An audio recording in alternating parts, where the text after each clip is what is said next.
Mike. G'day, mate. G'day, mate. How are you? Good.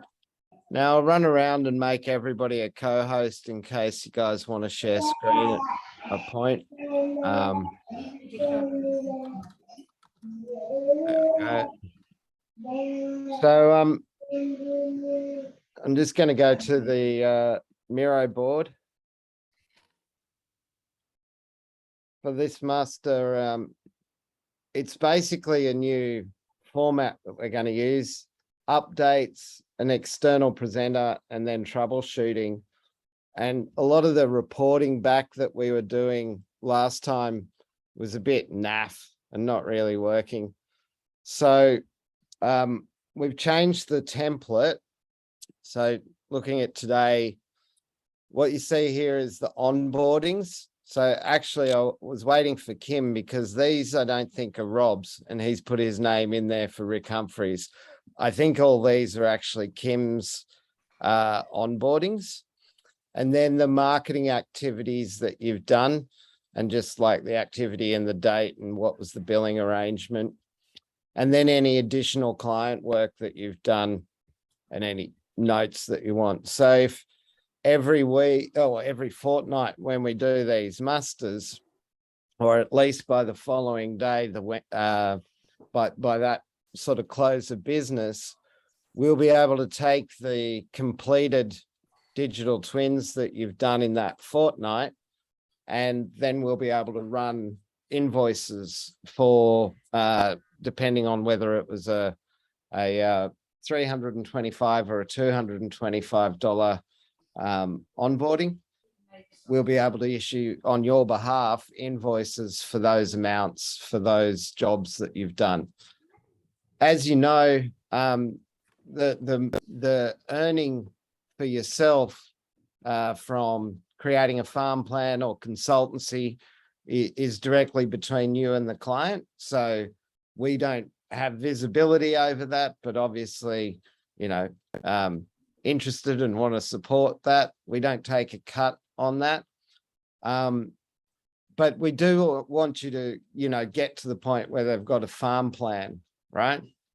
And so I guess I'll just go back to that bit of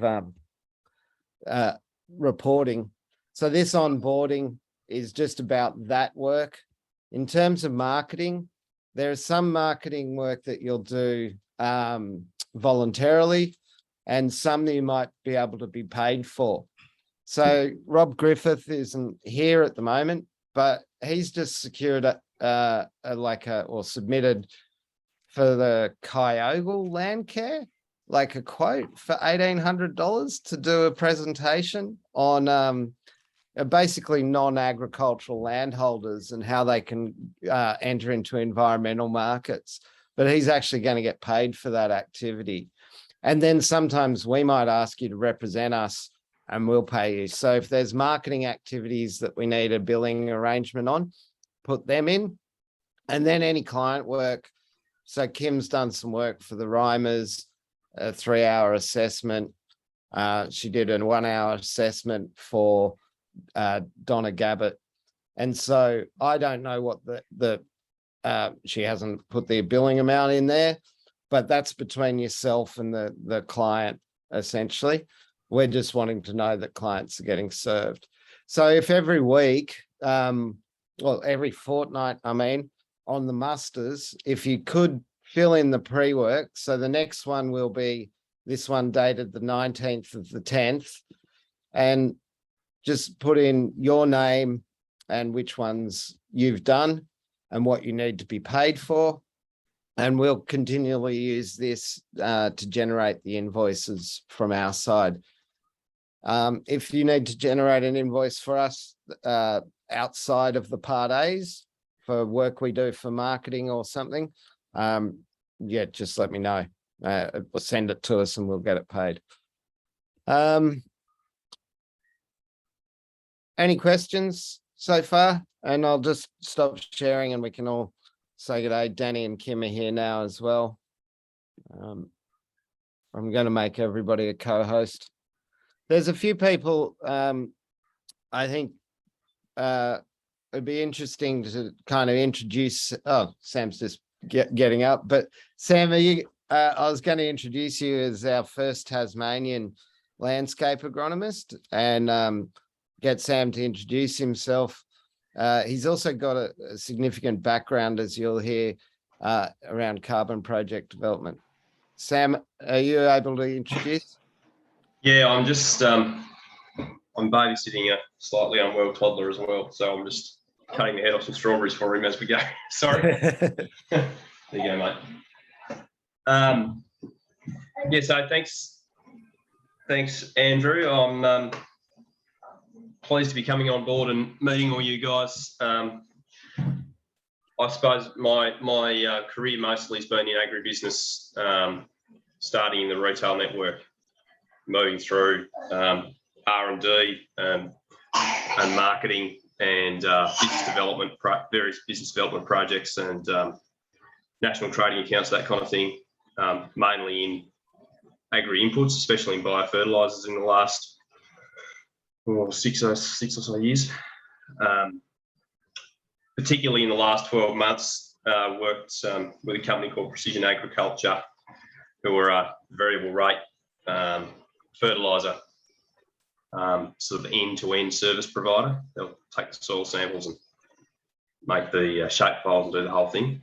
But they brought me into, they had a belief they had a fit in the soil carbon space, and they brought me in to develop that business for them. So that was really the focus of my carbon experience in the last 12 months was getting to understand that whole soil carbon space, building up a pretty extensive list of contacts and developing the product for them. But yeah, just meant I was able to learn about the whole thing, which was good.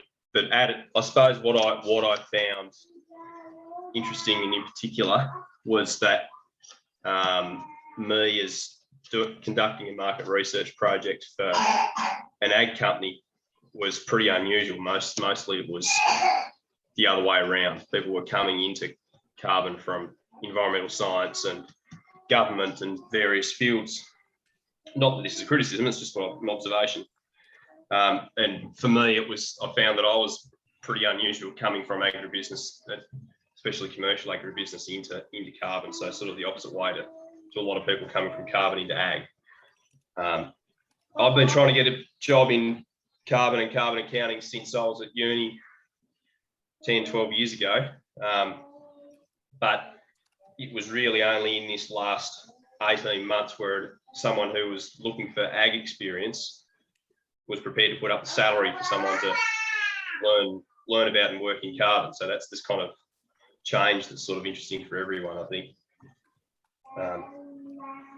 And we really put ourselves out there as Precision Ag as sort of an independent, so not really tied to any particular company or method or anything like that. So it meant that I got to speak to a really broad spectrum of people and organisations in the space and pick some winners. And one of them happily is Regen Farmers Mutual. So when Wardy sent me the message when I said I need something to do, I thought there's a phone call I'll make. So you needed, Andrew?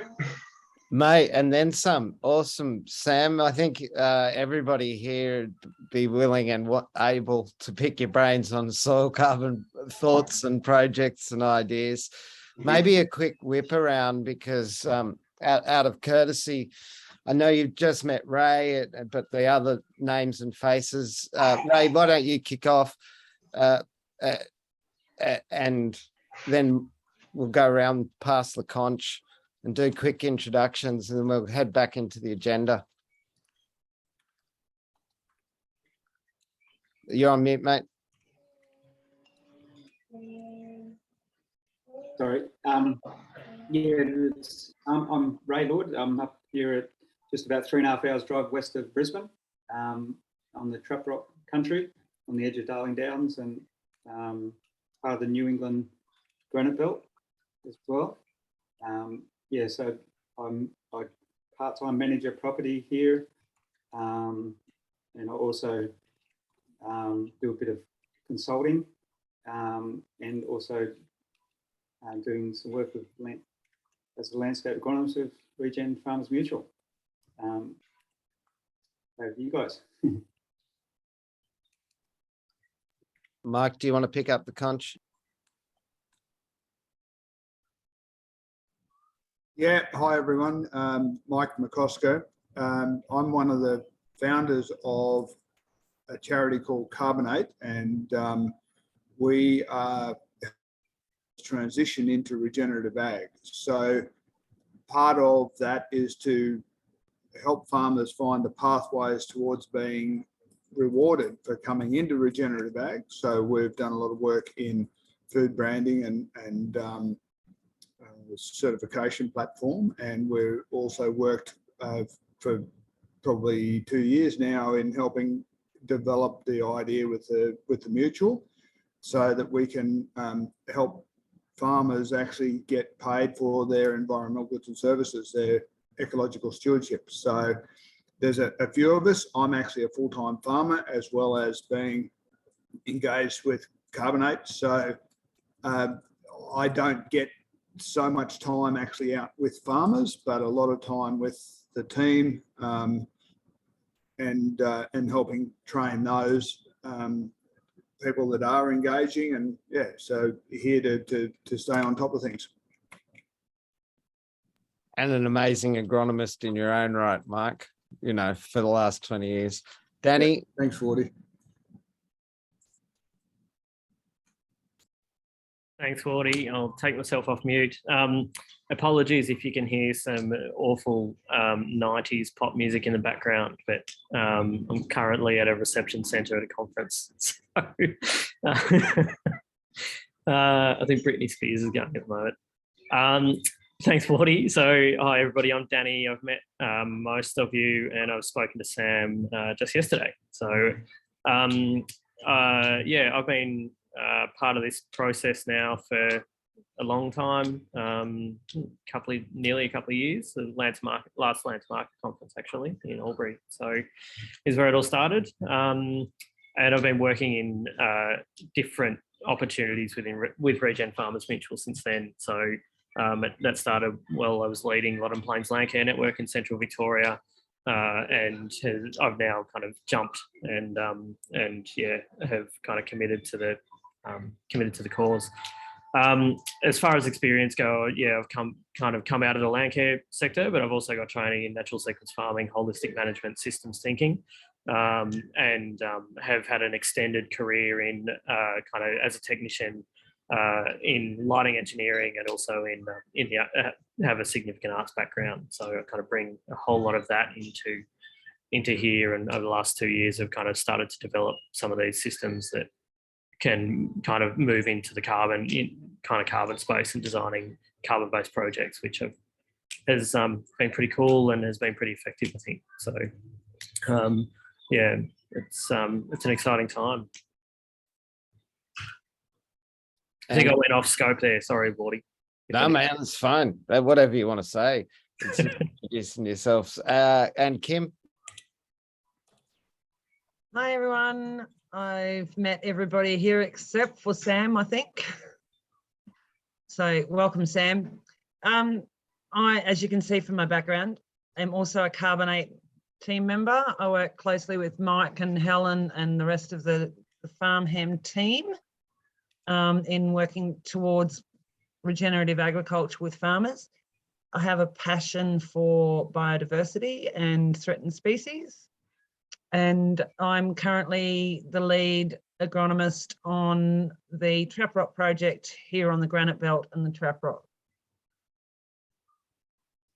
I'll get Kim during today's agenda. I've got some time to update on the landscape impact, so I'm going to get you to share some of your learnings and stuff, if that's all right. If it's all right with all, I'll just share screen again and get us back onto the agenda.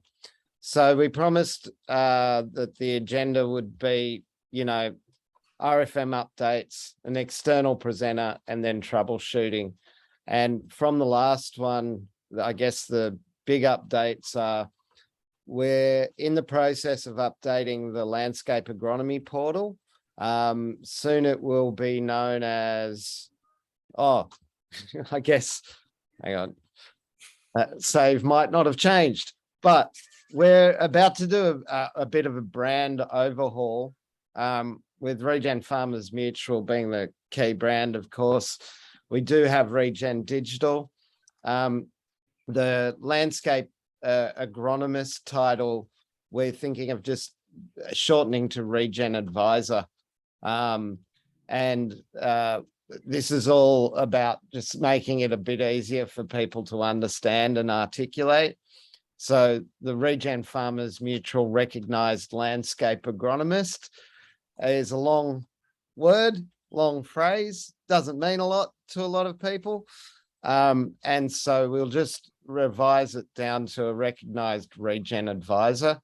And then as an advisor, whether you're more towards agronomy or soils or biodiversity or whatever, the reason for having the network is so that we can pull in those with the relevant experience.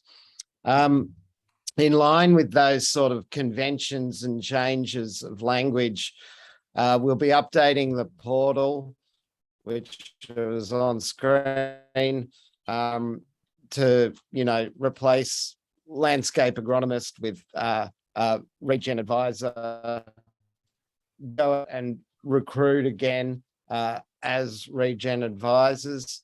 And that all ties in with some planned website updates. So at the moment, it's still very ugly WordPress website, but we're in the process of raising the funds and to do a big overhaul. But in the meantime, we've got some other small fixes we can do around the product hierarchy. If any of you have any questions about any of those naming conventions or impacts that might have, happy to answer them. But, day to day, it won't change what we're doing. It just makes it easier for external people to understand what we're doing.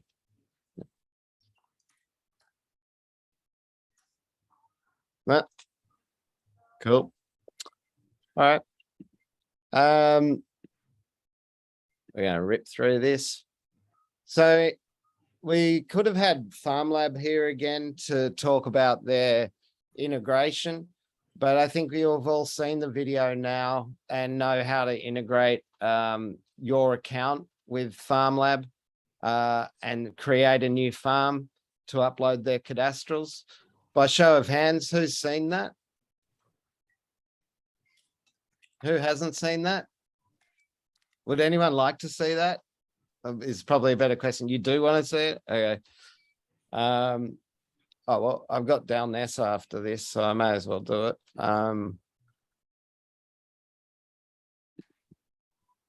So with Downess, which is an onboarding I've got in like 40 minutes. If I go to my FarmLab integration, go to settings, then I'll need to connect as the landscape agronomist to FarmLab.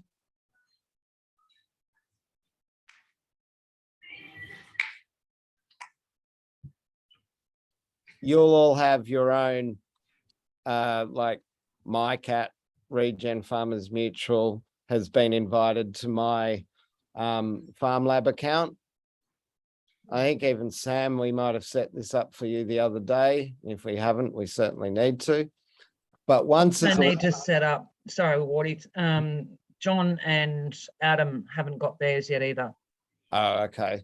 Well, I can jump into that. Yeah. While you guys are talking for 5 minutes, I can do John and Adam. And Sam, I can't see because I've got my controls in front of your face. Did I give you access to FarmLab yet? I haven't checked, so I don't know, sorry. No, probably not. And so I've invited most people, but obviously not everyone. And you can see now that Andrew Ward's account is connected to this instance for Downess. And I'm going to connect a farm. I'm going to connect it as a new farm. So the farm will be Downess. The owner's name is Will Randall, and it's Will at Circle.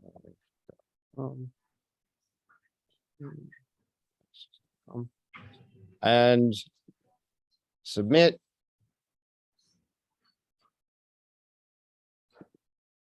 So now when I go to integrations with FarmLab and I want to go to cadastrals, so I happen to know they're at 200 Dalness Road, Evandale, Tasmania. I hope. So what I can do from here, oh, sorry, scroll down, is load the cadastral boundaries. And from there, very easy. I actually am not familiar enough with this farm to pick them, but in essence, you just go around and you pick the cadastrals that it belongs to. And once you've got the right cadastrals, you create them, and each one of them becomes an asset based on the land and DP number. Those assets will appear there. Now, obviously, I'm not going to do that now because I'm just about to meet with that farm manager and Sam, and we'll get the actual cadastrals, but that's how you link your FarmLab account and create a new farm within FarmLab. Does that make sense? Any questions? I can stop share, and there's no such thing as a dumb question. So Will we use other features of FarmLab or mainly just for doing the cadastrals? yeah, so you absolutely can use the other features, but the best thing is to log in to your FarmLab account as the landscape agronomist to use the embedded layers or to use the stratification tool rather than using that within the twin. And then you can, oh, I should have shown you this. When you do the work in FarmLab, come on, boundaries. When you do the work in FarmLab, you can then import the boundaries back from FarmLab into the digital twin. So you'll basically have all the features and functionality as a landscape agronomist of FarmLab. You'll have their farm there. You'll be able to work with it, and then you send back to the digital twin the resulting picture files or maps or layers that the twin needs. That way the processing power still stays on FarmLab, and we don't choke up the twin with having to get all of that functionality rebuilt. So that's how you do FarmLab. So we can, so Wardy, we can log into FarmLab with those credentials, right? Yeah. And you'll That's the missing, that was the missing piece of the puzzle. and Right. you'll see all of the farms that you've linked your digital twin to as separate farms in your FarmLab account, right? And because of the way we've done it, all of your FarmLab accounts are a daughter account of the Andrew at Regen Farmers Mutual. And so all the invoicing is happening on my account, your daughters for each of those farms, right? That you're working with. So when you do something like a soil sample test, you know, that can be arranged where the farmer is paying directly, or we can bill it and then charge the farmers for the service. Yeah. And Okay. So, Wardy, Wardy, just doing, thinking about that, sorry, Mike. Go ahead, Just Kim. thinking about the soil sampling. The FarmLab platform is really good for that kind of custody in terms of soil samples and the results and all of that stuff with the lab being able to backload. how are we, if we're going to do soil samples for Regen Farmers Mutual clients, how are we billing that? So that's, one of those things that you'll do direct with the farmer. You'll negotiate as the regen advisor. If, it's suitable, then there's a cost structure to getting them a baseline, right? Yeah. Now, I'm not in charge of setting your prices, but the farm lab costs are like $20 per sample, I think, and then $180 for a report. That's from memory. But then what you put on your hours on top of that is sort of up to you. Yeah. Right. Okay. And Wardy, if we wanted to sort of run a zone across the farm for a different soil type or say a tree canopy cover sort of zoning, is that possible through this account, or how does that get charged? Through this account, everything that's currently free on their normal charged account, or like, anything that's not processing, right, it is generally free. So you can go and create as many areas, maps, layers, stratifications. You can even, map where your sampling points are. I think only once you're printing out QR codes that go on the bags, right? And when those bags are then getting processed, that there's a charge as the landscape agronomist. And it's not your charge, it's the end farmer's charge. Cost. Yeah. Yeah. And then with that, as Kim was just talking about, the chain of custody and those results landing back with the sample points that are set in FarmLab, we can import those points and results to the Twin as an asset. Yeah, that's what it's built to do. Good. So the whole idea is, and this will be applicable to all the things we integrate with, whether it's Ceres tags or Cool Farm Tool, or it's about getting their bit of enterprise software, their bit of smarts, doing the work and doing the processing power. Like LiDAR, for example, awesome, but we don't want to be doing that in the Twin, right? Like that's got to be done outside. And then the Twin becomes like a oracle of truth, the thing that you prove your claims from as a central data store. And you can then attach it to your commodity, or you can attach it to your contract for the ERF, whichever one is required. But the actual data and the collection and analysis and verification will usually be done by third parties, right? And this is like a textbook example of how we hope to do those sorts of integrations. So the farmer themselves, they don't get access to FarmLab. It's their landscape agronomist that has access to FarmLab on their behalf, right? Because it's not that user friendly for farmers, but it's an incredibly useful tool for you guys as agronomists, right? So we're giving you the tools and the customer, and then you guys manage them into the transactions that work for them. Not many of us have got that many soil carbon projects off the ground, so it's great that we've got Sam in the recent intake who has got that experience.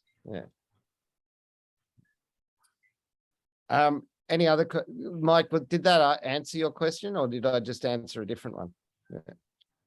Danny, any questions? Always. Yeah, I do actually, and it fits well here, just about, and apologies if you have covered it, but I'm just interested to know where we're sitting with integrations.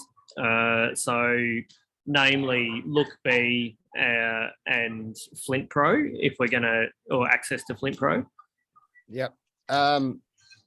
So LookBee is a pretty low priority. I'm not convinced it adds a lot of value. Flint Pro, we haven't got it scheduled yet, but I'm going to pause the recording. Yeah. So back to the agenda. We've got some new products that are coming together. Rob, good that you're here. Yeah. Do you want to give an update to the others about your latest thinkings, discoveries on the non-farmer products? Yeah, so I've been talking to Liz and another lady, and we're sort of putting together a bit of a strategy, but I'm having meetings with some small landholders, and I mean, I had the word came to me of lifestylers. You guys are probably aware of that, but I hadn't sort of thought of that, but that's exactly what sort of farmer I am. I'm a lifestyler, and there's plenty of us. So what we're really trying to do is do environmental corridors between our farms, and look at all different sorts of ways of joining ourselves from a carbon and biodiversity point of view. So that's the plan. I do believe I've got to give a talk in Kyogle on that, and I'm going to do quite a bit of research and ask questions from any of you that are interested or have any ideas about lifestylers. So I'm looking for ideas, but also, I had the seminar with guys up on my farm, and quite a few lifestylers came to that, and they walked away and said, well, what Regen Farmers Mutual is offering is really for the big guys, not for us. So I've got to try and put something together to make it worthwhile, because lifestylers own a lot of land. I've got koalas and platypus on my place, and I've also got the Forestry Commission burning down my neighbouring properties at the moment and bulldozing it all into a big heap. So there's quite a few problems out there, and I'd like to be involved in helping and fixing those and returning some money to the farmers. So any ideas there at the moment that come to mind from you guys? I'm similar to you, or to that, Rob. I'm currently having a conversation with City of Greater Bendigo around their planning Right. terms and the planning framework. Yeah.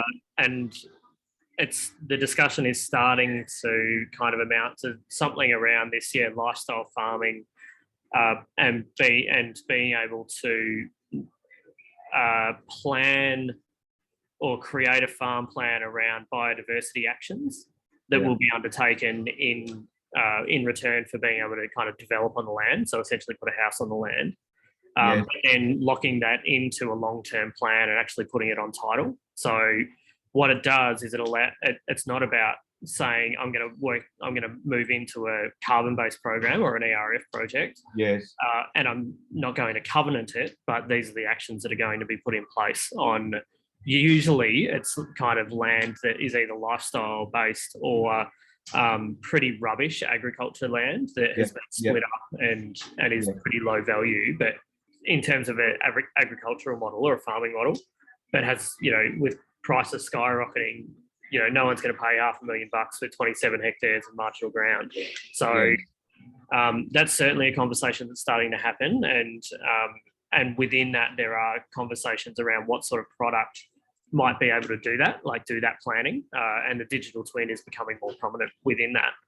So so interestingly, based on what you're just saying, I mean, I'm having the comments where local farmers are saying, look, they would have liked to have had mountain bike tracks on their property and maybe a couple of, Airbnbs, but the council are just being completely dickheads about it. They're saying, okay, as long as you have a 40-car park with curb and guttering, and these are people that don't have much money, and they're not going to be able to afford that sort of thing, or a driveway that's 400 meters long that's got curb and guttering and things like that, which make it all impossible to do.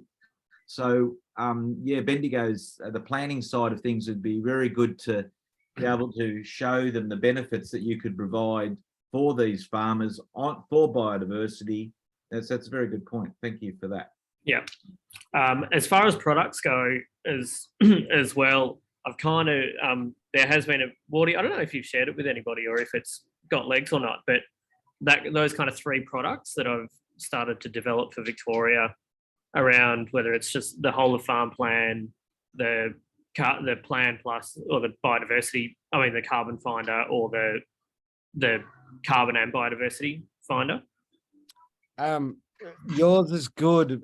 So I had a similar feedback from Kim, but yeah, funnily enough, on the agenda here after Rob was hierarchies for products. So, Danny, kick us off with what you see as. Oh, Rob, are you done? By the way, Yeah, look, I think so. Yeah.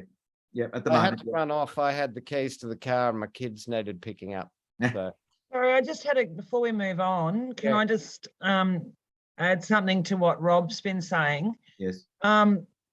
I've got access to a independent town planner here in the Granite Belt who is subcontracted to Melbourne City Council at the moment, but's looking to generate more independent work. The town planning side of things is really, really interesting. And Yeah. I think the lifestyle blocks as well, this is something that Carbonate's been thinking about for some time in terms of, how can we help those lifestylers or tree changers to recognise the value in the biodiversity in their properties and be rewarded with it, as well as learning some of the regenerative practices that they need to put into place.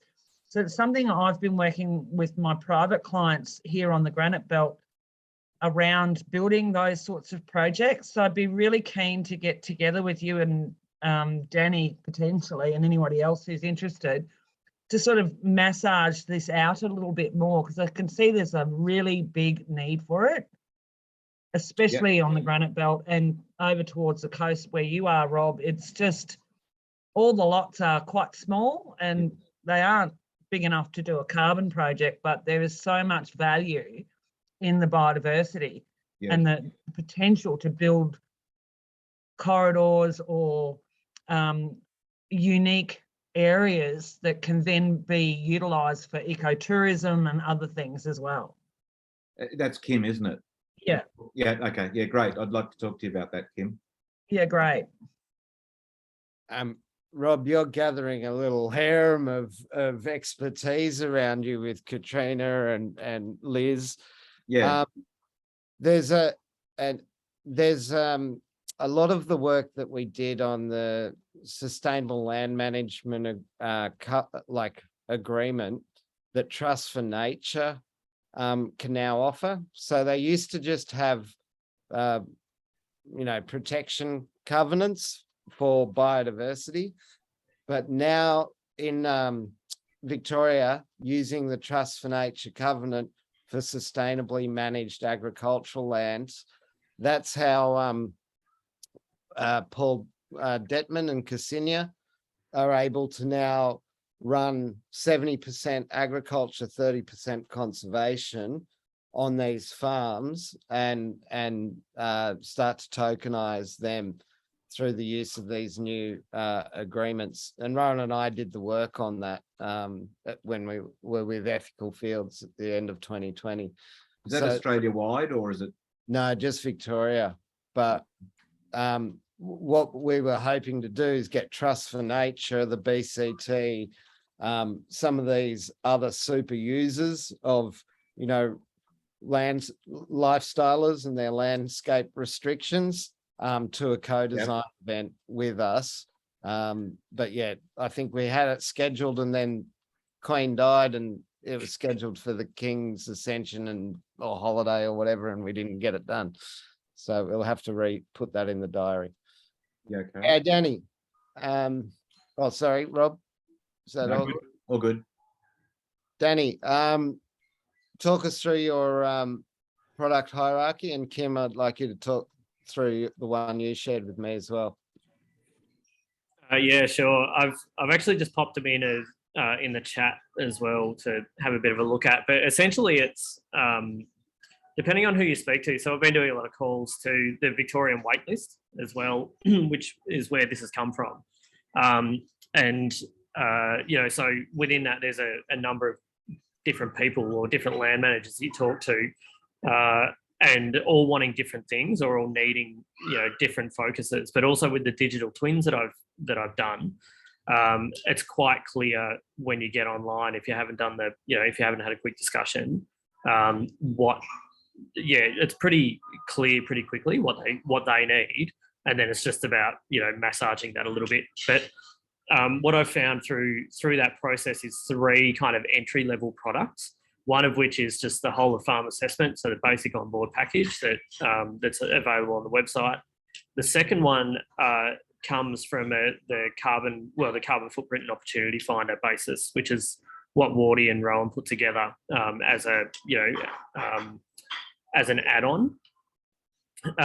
And so essentially that becomes not a highly detailed, but another step towards understanding your carbon position and then where those opportunities on your farm might be as far as planning goes. So it's like a pre-planning type product to give the landholder or the farmer information around, where might be appropriate, so they can kind of digest that before going, okay, right, if you're interested in it, let's do a full plan around that. And let's start to understand what those building blocks are. So that becomes the on-sell, if you like. And then the third one, I'm finding the tree changes or the lifestyle farmers are actually more interested in, which is the whole of farm and carbon and biodiversity assessment. So, and the reason for that is because they want to understand a bit more about carbon, whether they enter into anything or not. But the main thing for them is wanting to understand what the biodiversity opportunities are on their farm in order to then start to either plan something themselves with certain priorities of their area, or being able to, again, engage someone like us to put that plan in place for them and go, okay, well, put that in, and put that in.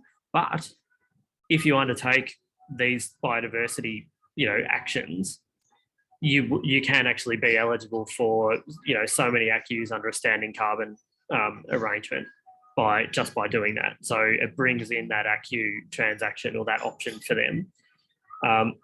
Hang on, you just said something there. I need to rewind you. Yeah. Say that again.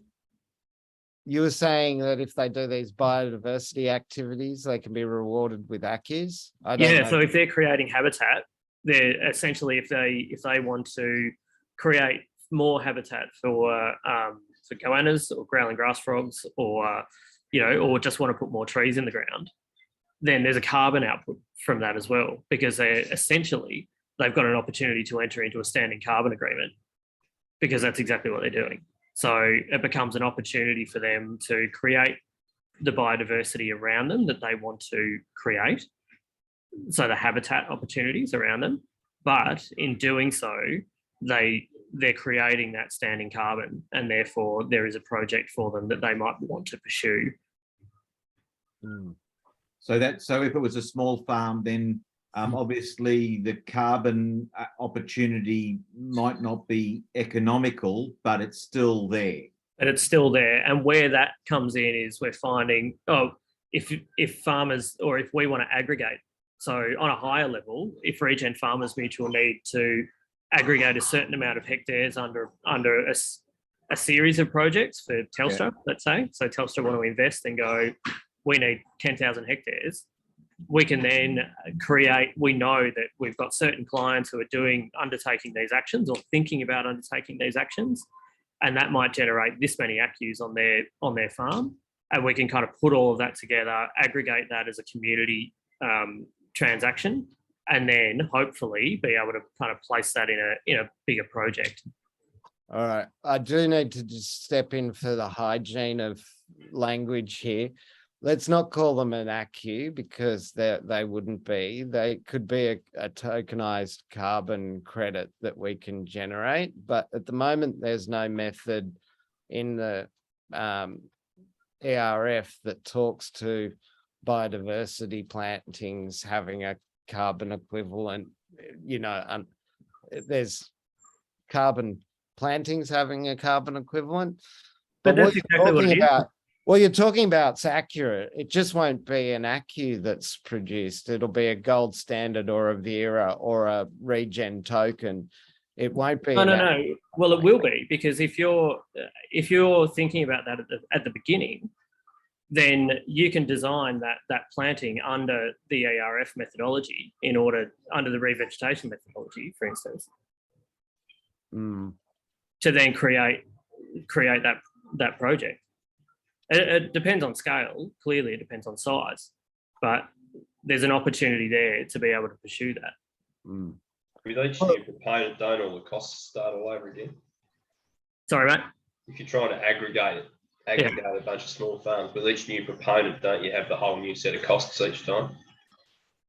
So that would work? Or... Mutual becomes the proponent of it. Yeah, okay. But I think there's just some technicalities there in that I can see us utilizing for, 50 hectare to 200 hectare of the perfect vegetation plantings that they're wanting. There's expected to be an announcement post Samuels on getting it down to smaller holdings. But if we're talking about lifestylers, they're not really going to hit the 50 to 200 hectare threshold, be their own proponents. And therefore that aggregation opportunity is more likely to happen through a regen token or a carbonized token that is an agreed set of what the buyers want. And then the actions are, imprinted into the twins to make sure the farmers are compliant with that. But it won't, I think, be an ARF method. I think it'll be a directly negotiated method, I suspect. Yeah, I agree with you on that. But Yeah. at the end of the day, we've only got one standard at the moment, and that's ACCU, that everybody can kind of understand. So until we get a biodiversity or an ecosystem credit, which I think we'll get, but that's still a couple of years away. There's no doubt. For me, and for people that I talk to, they need an anchor point, and that anchor point at the moment is something that exists, which is an ACCU.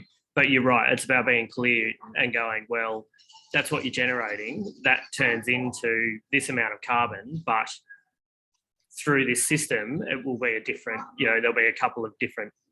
Whether it's a token or a, whatever. Call it a ton of CO2 equivalent. Yes. And then it doesn't matter whether it's sold as an ACCU or a gold standard or a Vera or a token or a fucking what's it, but it's about the CO2 equivalent. Yeah. So Danny, have you sold any 1.3s yet? No. Okay, no, that's right. Okay. No, I wish. Yeah.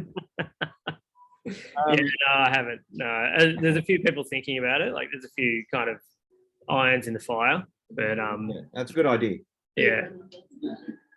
I think the information that I sent through to Wardy was very similar, Danny, but what I was suggesting was that whole of farm assessment is confusing. And the feedback I've been getting from farmers is that a whole of farm assessment means everything, but you're only giving me the biodiversity and your environmental assessment. So I think it really needs to be based around the environmental and biodiversity assessment, and at a lower price point. And then your whole of farm assessment could be your 1.3, the way you've written it, because it takes in everything. And, the potential to lead on into regenerative practice change and farm planning and all of those things comes out of that. So that was my take on it. Sorry, I disconnected for a second there. We are running into our next meeting, guys, the Yeah. landscape agronomy crew. So I'm just going to end that recording.